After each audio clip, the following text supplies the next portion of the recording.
कहानी शुरू होती है जेईयूब नाम के लड़के से, जो कि बड़े से बड़े तिजोरियां और ताले तोड़ने में माहिर था। कीमती चीजें चुराकर वो बेचा करता था। वो अपना काम बहुत ज्यादा चालाकी से करता था, इसीलिए तो वो 100 चोरियों के बाद भी पकड़ा नहीं गया और ना ही उसके बारे में किसी को कुछ पता था। एक दिन वो बिल्डिंग में एक कीमती पत्थर चुराने गया, जिसकी कीमत बहुत ज़्यादा थी। जिस तिजोरी में वो पत्थर था उसमें बहुत सारे लॉक्स लगे हुए थे। उसको तोड़ना या खोलना बहुत ज़्यादा मुश्किल था, लेकिन उसे जेईयूब ने बहुत ही आसानी से खोल लिया और वो पत्थर लेकर वहाँ से भाग जाता है। लेकिन जैसे ही वो बाहर जाता है वो पत्थर गिरकर टूट जाता है। जेईयूब की सारी मेहनत ज़ाया हो चुकी थी, मगर उसने हार नहीं मानी। वैसा ही पत्थर डिज़ाइन किया और उसे तैयार कर लिया और उसे एक दुकान पर बेचने चला गया। मगर वहाँ के दुकानदार को पता चल चुका था कि ये नकली है, इसलिए उसने इसे खरीदने से मना कर दिया। लेकिन जेईयूब भी जानता था कि ये दुकानदार नकली चीज़ें ही बेचता है। वो उसको धमकी देता है कि तुमने मेरा ये पत्थर ना खरीदा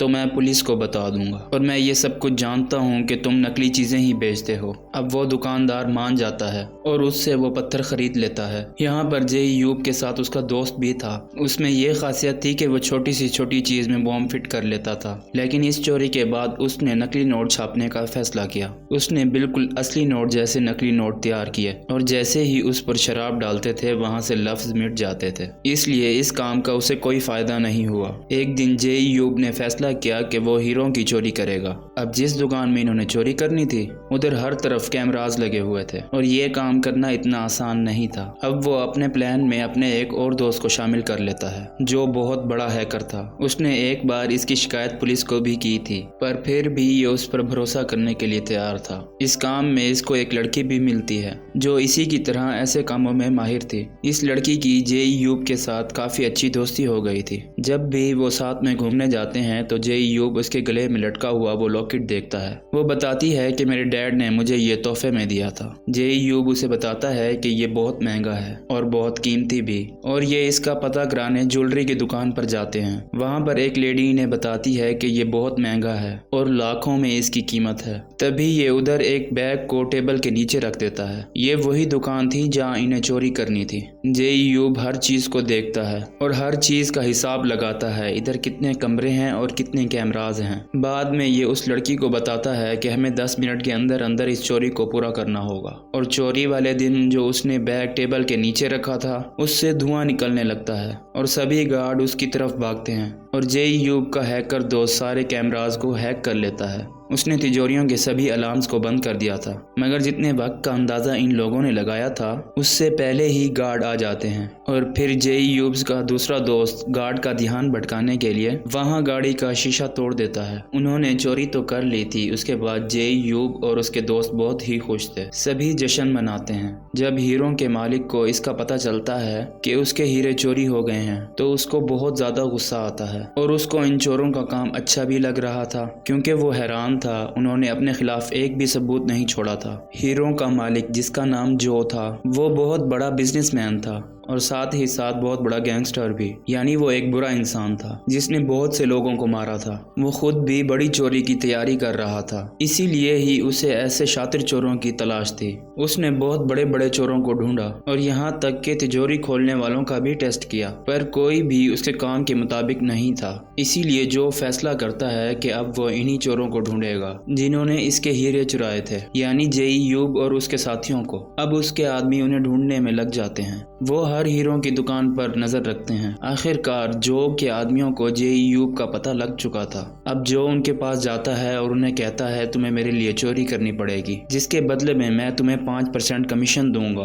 अब ये मना तो कर नहीं सकते थे क्योंकि वो इन्हें धमकी देता है। अगर इन्होंने इस बात से इनकार किया तो वो इनकी फैमिली को मार देंगे, क्योंकि वो बहुत ही खतरनाक गैंगस्टर था। जो अब इन्हें बताता है कि 150 करोड़ का भरा हुआ शिप आने वाला है और जहाँ पर यह शिप आकर रुकेगा उधर दुनिया का सबसे अच्छा सिक्योरिटी सिस्टम है। अब जो इनको वहां जाने के टिकट्स भी देता है। अब जेईयूब भी चोरी के प्लान में लग जाता है क्योंकि ये उसकी सबसे बड़ी चोरी होने वाली थी। उधर जो जेईयूब के हैकर दोस्त को बुलाता है और ज्यादा पैसे देकर उसे खरीद लेता है और कहता है तुम्हें जेईयूब पर नजर रखनी होगी, क्योंकि जो को डर था कहीं वो इसको धोखा ना दे दे। इधर दूसरी तरफ पुलिस अभी भी हीरे के चोरों को पकड़ने की कोशिश कर रही थी और जल्द ही पुलिस को पता चल जाता है कि उस दिन दुकान में बैग जेईयूब ने रखा था ये उसके घर का पता करके वहाँ पर पहुँच गए थे। वहाँ पर जाकर इन्हें पता चलता है कि जे यूब की अगली चोरी कहाँ पर है। उन्हें यह भी पता चल चुका था कि ये जो जैसे एक बड़े गैंगस्टर से मिला हुआ है। उधर जे यूब और उसके दोस्त बोट बंदरगाह पर पहुँच गए थे जिधर शिप आने वाला था। वहाँ जाकर सारे सिक्योरिटी सिस्टम को हैक कर लेते हैं। अब जे यूब अपने दोस्त से कहता है क्यों ना जिन पैसों को हम चोरी करेंगे उसे अपने पास रख लें। ये बातें हैकर दोस्त भी सुन लेता है जिसको जो ने पैसे दिए हुए थे और जाकर सारी बातें जो को बता देता है। ये बातें सुनकर उसको बहुत गुस्सा आता है, पर अभी तो उसको जे यूब की जरूरत थी, इसलिए वो अभी उसको कुछ भी नहीं कह सकता था। अब जे यूब उसी लड़की से मिलने जाता है जो इसकी दोस्त थी, पर वो इससे बहुत ज्यादा नाराज थी क्योंकि बहुत दिन से ये उसे नहीं मिला था, इसीलिए वो कोई भी बात सुनने के लिए तैयार नहीं थी। अब जे यूब उसे बताता है कि उसके डैड ही उसके मास्टर थे जिन्होंने इसे चोरी करना सिखाया था। तुम्हारे डैड बिल्कुल सादा जिंदगी गुजारना चाहते थे, पर उनके बिजनेस पार्टनर ने उन्हें मार दिया। वो कोई और नहीं बल्कि जो था, लेकिन इसकी दोस्त इसकी किसी बात पर यकीन नहीं करती। वो वहाँ से चली जाती है। जब वो वहाँ से जा रही थी तभी जो के आदमी आकर उसे अगवा कर लेते हैं ताकि जे यूब उनसे कोई चालाकी ना कर सके। अब चोरी का दिन भी आ गया था। सब बोट पर आने में कामयाब हो जाते हैं। उधर जो भी धमाका कर देता है। जे यूब का दोस्त सारे कैमरास को हैक कर लेता है। वहाँ के लोग कहते हैं कि उनके सिस्टम में कोई खराबी आ गई है कि उसको ठीक करने में उन्हें 40 मिनट लगेंगे। जे यूब और उनके दोस्तों के पास अब बहुत ज्यादा टाइम था। वो बहुत ही चालाकी से तिजोरी को खोल लेते हैं। अब इनके सामने बहुत सारे पैसे थे। वो सभी पैसों को अपने एक ट्रक में भरते हैं और पैसों के ऊपर ही नकली पैसे रख देते हैं। उधर पुलिस को भी पता चल जाता है। वो चारों तरफ से इस जगह को घेर लेते हैं जिस वजह से जे यूब उस जगह से निकल नहीं पाता। अब जे यूब के पास जो गैंगस्टर आता है वो उस पर गन कर लेता है और उसकी दोस्त का लॉकेट दिखाकर उसे कहता है कि वो मेरे कब्जे में है। मुझे पता चल गया था कि तुम मुझे धोखा दोगे, इसीलिए अगर तुम अपनी दोस्त को बचाना चाहते हो तो तुम्हें खुद को पुलिस के हवाले करना होगा। जे यूब भी अपनी दोस्त को बचाना चाहता था। वो उसके मास्टर की बेटी थी, उसकी खातिर अपने आप को पुलिस के हवाले कर देता है और जैसे ही पुलिस उसको पकड़ने लगती है वो वहीं समंदर में छलांग लगा देता है। पुलिस वाले उस पर गोलियां चलाते हैं जिनमें से एक गोली उसे लग भी जाती है और उसके पास जो बैग था वो भी बम से फट जाता है। सब ये समझ रहे थे कि वो मर गया।